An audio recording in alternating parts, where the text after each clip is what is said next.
Hey everybody and welcome to, well, you should know by now.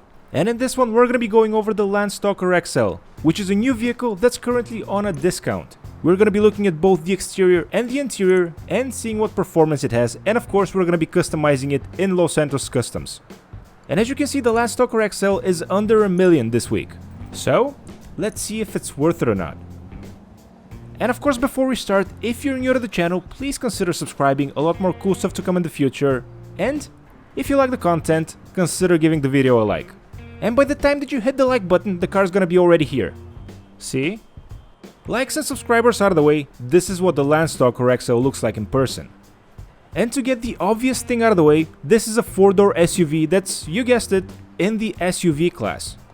It can carry 4 people, its usual price is $1.2 million, and it was released this summer with the summer update. And this car is based on the latest generation Lincoln Navigator, which, honestly, I understand that every brand has its loyal fans, but Lincoln has never done it for me. And going through the interactivity menu, we can see that we can open all 4 doors, the trunk, and the hood of the car.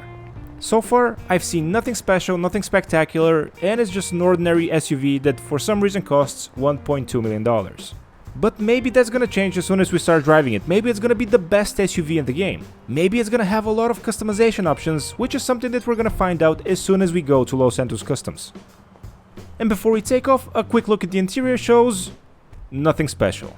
Especially considering that this is based on the 2018 Lincoln Navigator. If I didn't know any better, I'd say the interior of this one was based on a 93 Land Cruiser. And as we start making our way to Los Santos Customs, it's important, at least for me it is, to see if this is an all-wheel drive car. And no surprises here, most of the wheels of the car are spinning at the same time.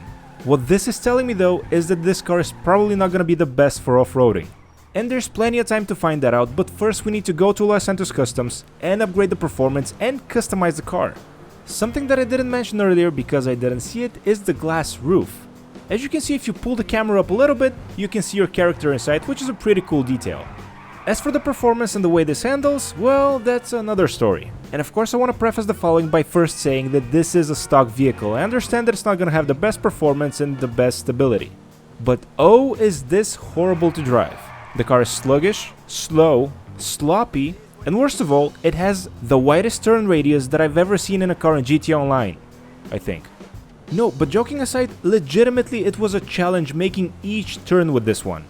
I have no idea if this is gonna change with upgrading the performance, but it's pretty noticeable at this point. And speaking of things that are noticeable, the brakes are, well, sort of missing. The brake indicators seem to work, but the Landstalker XL just doesn't want to stop. And oh, how appropriate. Tell you what, I'm gonna blame the brakes for that one. And I see that it's starting to drizzle, which is not a problem since we're just one turn away from Los Santos Customs. Oh yeah, that's right, this car can turn. If you've seen my videos before, you know that as soon as I go into Los Santos Customs and fix the damage that I just did to the car, I like to upgrade all the performance options first. This way nothing gets forgotten in the commotion and excitement of customizing the car. Something that I noticed here as I was looking for the other performance upgrades is that this vehicle doesn't really appear to have a lot of customization options. That's weird since any other new car from this update has a lot of them. And coming to the front bumper options, this is what we have. And if you ask me, most of the options are sort of ridiculous. I don't know about you guys, but I can't remember the last time that I saw an SUV with a front splitter that looked halfway decent. And the creative customization options of course extend to the rear bumper. Just perfect. As for the exhaust types, I'm happy that they have choices here, but I'm not really sure that I like any of them. So what I'm gonna do is just pick the least ugly one. And next up we have the grille options, and as you can see here, there's really nothing special going on. And just like with the exhaust, I'm just gonna go with the least ugly one. Next up we have the hood, and I'm starting to see a pattern forming here. Unlike with all the other vehicles from the same DLC, where you had a lot of customization options and it just showed that the people working on these vehicles really liked working on them. On this one, you can see the bare minimum effort just put into it. I'll be the first one to admit I'm not a graphic designer, but all of these liveries look horrible to me. Well, maybe except the blood one. But there's no way I'm gonna put anything from here on my car, so let's go over to the next options, which is the mirrors. And of course here we have the bare minimum effort as well. Why should the mirrors be any different? One thing they can't take away from me is changing the license plate color. And going back to the car that this one is based on, the Lincoln Navigator, that's a $100,000 SUV. And once again, I don't know about you guys, but I haven't seen one yet with a ski rack on top. So what did I do? Of course I went with the stupidest option, the ski rack. If you pay attention here, I was contemplating selling the car in the middle of this customization. I don't know if you can tell or not, but so far I'm not very happy with what I'm getting. And keep in mind, I got it on a discount, I didn't even pay full price for this. And going over the suspension options, of course you can lower the car, which I don't think it's necessary since we're talking about an SUV. But since this is a video, I wanted to show it anyway. The wheels are something that I had a problem with, and it's a problem that I've had with a lot of cars in GTA. I really like how the stock rims look, but I can't change their color, so in order for me to change their color, I need to change them. And of course for this, there's one of two options. Either the rims are hidden in some sub-menu inside of the wheels category, that is gonna take me, by the way, 5 minutes to navigate to, or the rims are just not sold in the shop. I can't, off the top of my head, name the cars I've had this issue with, but suffice to say, when it happened, I wanted to throw my PlayStation along with my computer out the window. That'll teach you, Rockstar, telling me I can't have rims. And with my rant finally over, it's time to change the color of the car. I remember exactly what I was thinking when I chose the color that I wanted to choose.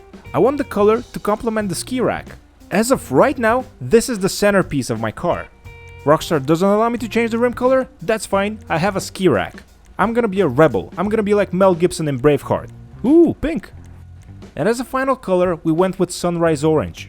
And now all we have to do is choose the secondary color, and after going through several colors and seeing what the impact the secondary color has on the car, I of course went to the metals and went with a gold look.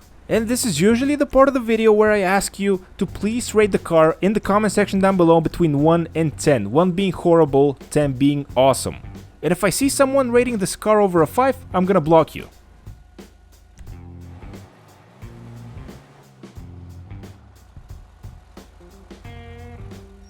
And here it is, the orange Lincoln Navigator with gold ornaments and the ski rack on top, in the middle of what essentially is California. Just one moment, I have to take a call. Where's the mute button on this thing? Hey, now I'm doing a video. I'm driving my skis around in the middle of LA with my orange gold-plated Lincoln Navigator.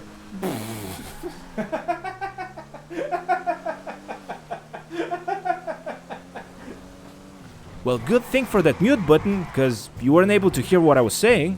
But when it comes to visuals in GTA Online, I don't think I've seen anything stupider than this since, well, Lester. And I understand that visuals are not everything, so let's talk about the performance. The expression "drives like a tank" comes to mind. Even though we upgraded everything that's upgradable, the car still feels very sluggish. It feels underpowered, and I really can't tell what the difference is between this and the stock version. The car is so sluggish in fact that I was not able to dodge this. One thing I'll give it, it crashes like a champ. The turning radius is, from what I can tell, the same, which is pretty horrible. And what usually happens when you start to turn a car that this car doesn't have, they start to spin their tires a little bit and slip, thus making the turning radius a little bit tighter. But the tank here doesn't have that. And don't worry guys, I know what you're gonna ask. Skis are fine. I had an off-roading section prepared, I had a beach section prepared, but I don't think it's necessary to go through them. I genuinely have no idea who this car was made for, but in my opinion, it's not very good. Not on the sand, not on the road, and especially not off-roading. Even though I got this car on a discount, it was still not worth it for me to pay $900,000 for it. If you're looking for a good SUV that's fun to drive, I think you should look elsewhere. And I think with that, it's time to end the video. Thank you so much to everybody who watched, hopefully you liked what you saw, and if you did, please consider giving the video a like. It really does help out the channel a lot, and also I'm very interested to hear your thoughts on what you think of this vehicle in the comment section down below. Subscribe if you're not yet subscribed, and I'll catch you in the next one.